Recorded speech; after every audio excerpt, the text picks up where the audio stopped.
Good morning. My name is Michel Crovisier. I've been with Sinclair mostly in hospitality. This is a gentleman that hired me, so maybe you should say a word. Hi, my name's Jerry Ducharme, and I came out of the secondary school system in the county, and I was there for a couple of years in secondary and saw an ad in the newspaper and applied for a job at the college and ultimately became his boss. No, you hired me. And hired him. Yeah, I remember that in Gerate's office. You and Krakana. Yeah. I didn't know where I was. I mean, I was not used to this kind of environment. Like I used to work for a hotel company, and I traveled quite a bit across Canada, which almost didn't get me the job, if you recall. Because you say, this guy is moving too much. That's right. Yeah. At that time, did we call in your wife too? Ask your wife to come in? No. Okay. No. When I started, the kitchen was not built. Nothing was done on this side yet. It was under construction. We started with 8 students. Yeah. I remember, and one young lady, I felt sorry for her because the guys were a little bit, on her. She never came back for the second year. But, so we started, but when we started, no kitchen, nothing, all classroom and classroom and classroom. So they were kind of getting tired of that. So eventually we moved on this side, brand new and so forth. But you see what had happened before, you hired me. There was a gentleman you had hired before, Emery Zachary. Emery Zachary. Yeah, you remember that? He had the big salad bowl. Yeah, you remember? Yeah. He used to look at things in big. But unfortunately, he didn't have anything ready. Some of the drawings and so forth, he didn't go over with the kitchen and so forth. But anyway, so we got started, and eventually we wanted to, like the whole department used to come around lunch with Gerates, and we used to serve lunch, what we had cooked that day and so forth. And that's how really it got started. Kind of slowly walking into it, yeah. Then eventually we got one side of the staff lounge, which was bigger than what it is. Actually, it was extended to the outside at the time. So we used to get a few tables alongside the wall. And then we got the big room on the side there. And that was kind of wow. Seems to me we had a fight to get the room. We had we had some in-house arguments about that, and finally they relented and gave us. And then we lost it. Because nurses came. So it was actually almost like a ward in a hospital, right? It was beds and dummies in the beds and so forth. And then eventually we got it back, and that's how we started with Chez Talbot. Chez Talbot, yes. Yeah, that was. Then we talked to Larry Dunmore, who was the instructor at the time. And Larry volunteered his apprentices. And I can remember we had a work order through the head office, I guess, and we were allowed to pay for the material. We basically ordered it through carpentry and through their budget, and then we paid the money back to the carpentry students. They did a really nice job at the time. Except for there was a few little things missing. Yeah, but they were built into that. You see, they were a topic of conversation every time you're at the bar having a drink. Maybe. I know. And you'd have to explore how many. Yeah, like interior design. There were really five things wrong with the place. Interior design student did the design. Yeah, that's right. Yeah, they did. And they gave it to Larry, and of course they don't, they draw one thing, makes a little and then in the whole thing you repeat it. Yeah. But Larry, no, you draw it, you have it here. That's all you want. That's all you got. Yeah, the rest were left blank. That was no, but the good history behind all this, right? Yeah. What year was that? Oh. I was trying to think of that earlier, and I thought that it was in the mid to late 70s. Yeah. It had to be. Yeah, most likely. I just don't remember the dates at that time, but it was in the late 70s. I'm lucky I remember And my name. we had hired Marg Jeffries. Yeah, Marg Jeffries. To teach the. They She was changed. teaching Ontario changed its table service. Bartending and bar service. And then they changed the rules in Ontario, and you had to have training to serve, and you had to watch for liquor and too much drink or too many drinks and that kind of stuff. And we hired Marg in charge of the dining room. And the bar was just done at that time. Yeah. So whenever we hired Marg Jeffries was just prior to that. Yeah. And then made the changes. We had quite a few, but I think the outstanding one was Ed Mady, who, actually was one of the, what do you call? He was alumni of distinction. Alumni of distinction, thank you very much. And so we did that a couple of years ago. That meant that he got a job, right? Huh? No, he was a student here. His parents owned a small coffee shop. And at the time, he only wanted to be a cook, nothing but to be a cook. And I got him to go to Banff, and he was in the kitchen, and they offered him to stay with a company like CP Hotels, and he says, not in the kitchen. So that's when he decided to stay out of the kitchen, go into management, became a food and beverage manager assistant at Royal York in Toronto. Then went here, there, and everywhere.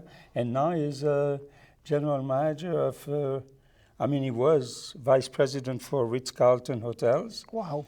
And then he's at the, oh my goodness. Beverly Hills? Beverly Hills, thank you. Beverly Hills Hotel in Beverly Hills. Hollywood or whatever it is. Yeah. Isn't he famous for having worked in New York with Leona Helmsley? Yeah. That'd be, Actually, in one day he got fired 3 times and rehired as often. But he actually, I think she taught him a lot as to running a hotel and some being tough and so he's done well. I'm still in touch with him. He's a very nice young man. I always felt like as a student we could not teach how to do banquets. You need to do it in order to really have a feel for it.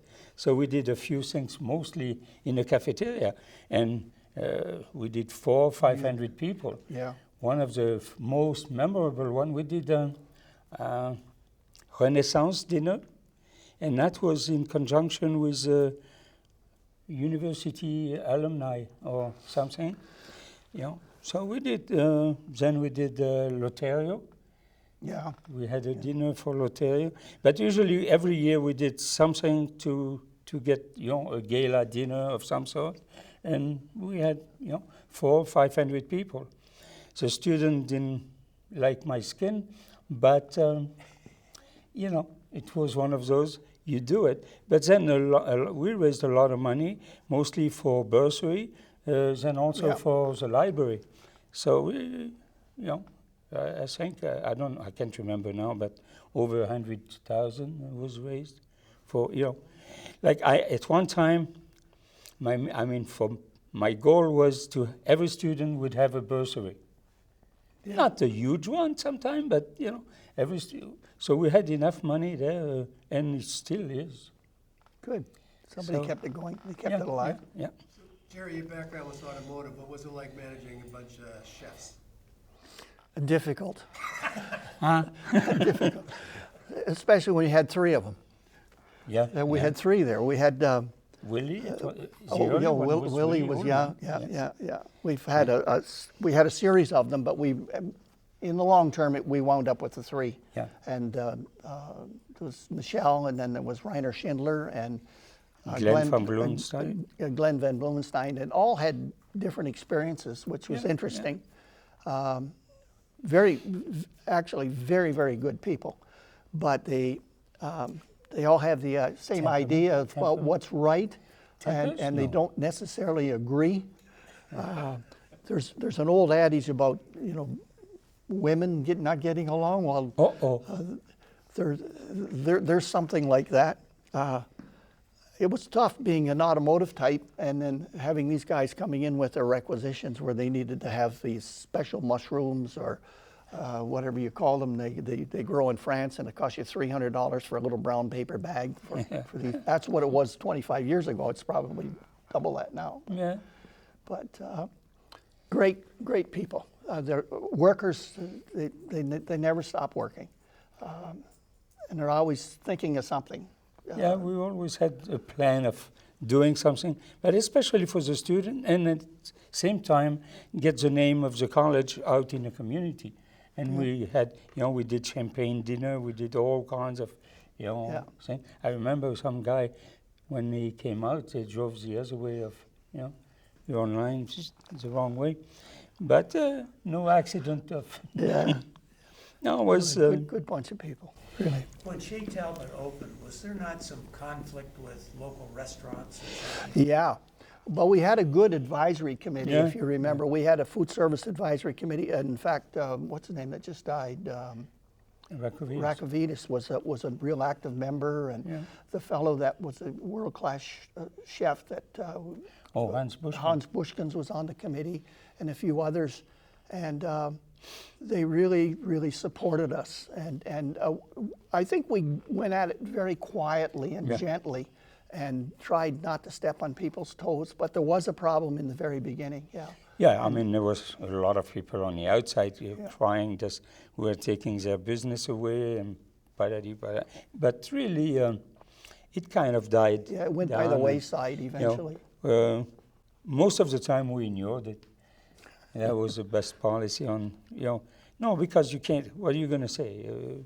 But then they want, on one hand, they want students that knows their stuff and they can function. That's right. And then on the other hand, oh no, we can't do that. So it was, thin line, but, and again, we didn't do anything we didn't advertise, we didn't go overboard. Yeah. So usually we kept it local at the college. We walked along that fence line pretty carefully, I think, over time. But one of the dinner I remember was with Dr. Q. Oh, we had several with him. He had a president's reunion and so forth, right? And so I thought, what can we do? And we didn't really have uniforms. So to impress those people, I said, let's do something totally, a little bit off base. And so we became a pirate. Oh. So we did a suckling pig. We went in. Then I had the student with their pants up, different socks, and all those kind of things. I mean, then one of the presidents says, I can't remember which one it was, but says, is there a message there? But there was. There was a message, Yeah, no, that was one of interesting one. But we did a few, I always knew how to get any of the chefs' attention by simply when they decided to come up with something that was crazy as far as I was concerned. I used to call them a cook, and they really don't like that. They really don't like a cook. Was the thinking that it was an apprenticeship trade and therefore it belonged with your... No, but the program that they had was a two-year college programs, but we also offered cooks for a while. Yeah, I don't know if they still do that or not. Apprenticeship, yeah, the apprenticeship programs, and then the bartending and a bunch of ancillary kinds of things. Why did the college choose to have them report to somebody like you? Because we started it. We invented the thing, I guess. And we were in I guess a section of the college that was in technical arts and trades, and that's what we were called. And we delved into a lot of different areas, and that was one, food services. And I think it was a good idea. They didn't get hung up on a bunch of theory without the practical skills. But there was a few. Oh, yeah, definitely. Like what time we were supposed to merge with tourism. Another time we were to merge with business. And nobody wanted it. At least those people that were in the area didn't really want it. Some people wanted it because they thought, to have the cooks on their side, as a fat cat. Would be good for them. But it never happened as long as we were all there. No.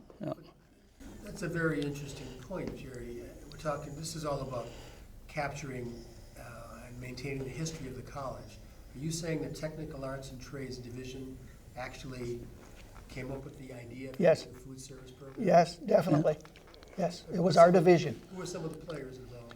Well, Bill Gerate's one, probably like everybody, but we all have a little bit of fault. But you take the long list. He had a substantial long list, of good ideas and good things. And we had Dr. Q, especially at the top, and he was an innovator. Everything was wide open to him. Yeah, we were more like missionary. Yeah, you want to do it, do it. We were talking and do about it well. Automotive, plumbing, electricians, electrical, food services, hairdressing. I mean, we did it all. Yeah, landscaping. And landscaping, oh God, I can't forget that. We did all of those facets. Like even at one time we were talking about merging food service, landscaping, and food technology. Oh, and then we also included the metal cutting trades, which is a whole new thing, thing on its own. So we had all of that under our umbrella, and we were always reaching out for something.